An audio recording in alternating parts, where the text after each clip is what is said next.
staying through it, playing through the contact, having confidence in her teammates to knock down the big shots. They need to stop badly here. Minnesota with a 5-point lead. Heidemann driving on Samuelson, gets by her, draws the foul. And Minnesota has turned it on when it's mattered here. I mean, from every position, they're doing a great job sharing the ball, taking advantage of the mismatches. And what a beautiful play. Behind the back, stop and pop, waiting for the defense to come up in your face just to go by you. That was a beautiful and one there by Heidemann. The Lynx with 11 points here in the last 1 minute and 50 seconds. Give them 12 in the last 150. And boy, have they answered the bell here after Indiana came storming back. They had the ball down 1. Couldn't get over the hump. Here is Clark, difficult look, leaves it short. Back Bentley the rebound. Cole gets it back for Clark. Boston thought about the 3. She'll hoist, leaves it short. And wow, this one really turned in a hurry. Yeah, it did. And I think you had to really zone in on the Lynx defense. They really got Indiana rattled in that third quarter, and they just made them pay bucket after bucket. Carlton started all of this, and she's trying to end it. Bridget Carlton, her third 3 of the fourth quarter. And how about this Lynx offense, which has come back to life when they barely had a pulse. McBenley back for Hall, who answers with a 3. Indiana just barely has a pulse of their own. 8-point game with under a minute left to play.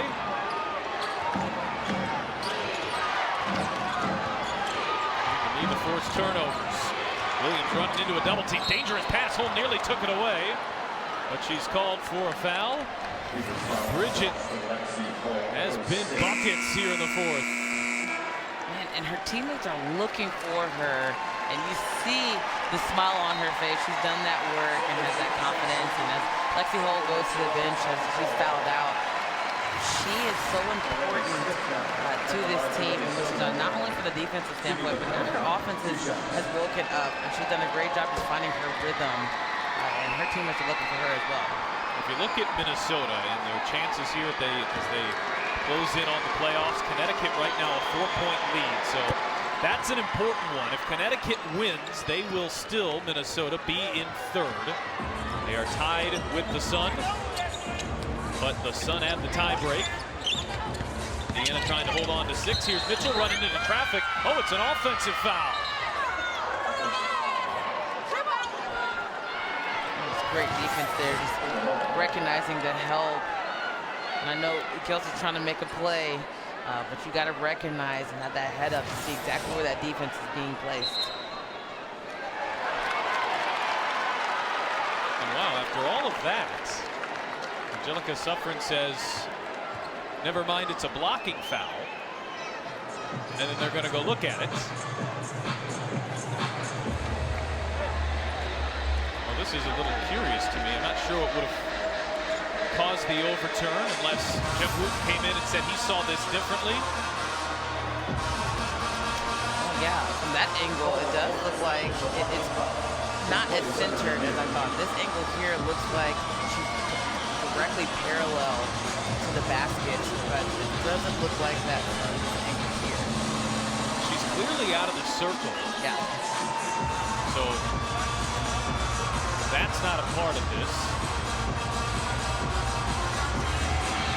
I guess they're looking at whether those feet are set. The challenge light is not on, and there's only so much they can look at outside of challenging. So I think this might just be to check on the semicircle. And they have, I believe, overturned this back to Lynx ball, so that they were looking if her feet were in there. Yeah, clearly out of the semicircle. Suffren had it right the first time. Now you can make a case that's a blocking foul, but that you can't look at that in the review. That would have to be, the Fever could challenge this if they felt like it should be overturned. But what they could look at on the floor there is whether the feet were in the semicircle.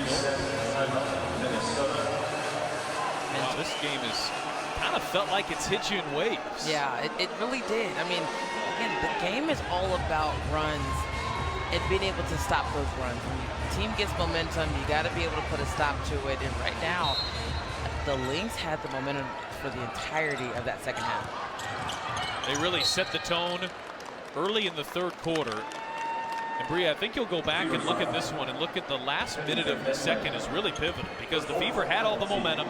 They had a 10-point lead, and Minnesota rattled off the final 5 points of the quarter. It didn't necessarily feel massive at the time, but it gave the Lynx, I think, a little bit of momentum as they headed into the locker room, and they seized that momentum starting in the third. Yeah, I agree. I mean, just seeing the light of day when you have a lead, especially early, it's extremely difficult to stay mentally in it. So you have to be able to get over that barrier and make every possession count. So Christie Sides will take a timeout. Just under 34 seconds left to play in this one. This Indiana offense put up 50 points in the first half. And a big third quarter with 26 here tonight for Indiana. But Napheesa Collier, who has been maybe best player in the WNBA non-Asia Wilson division, has been terrific again tonight. I mean, from every avenue, she has just dominated offensively, defensively, inside game, outside game, rebounding, offensive, defensively. Like, there's not one thing that she just does not do well. And I think that's what makes her such a special player. She plays the game right. She plays the game hard. She doesn't take possessions off, and she's really, really competitive. She wants to win. This is game number 2 of a 6-game homestand here for Indiana. They've had a very road-heavy portion of their schedule, really all season long. They've had way more road games than home games, and it's finally coming back even here. So Indiana going to move to 1-1 on this homestand. And you just saw Christie Sides, I think, out there, no fouls.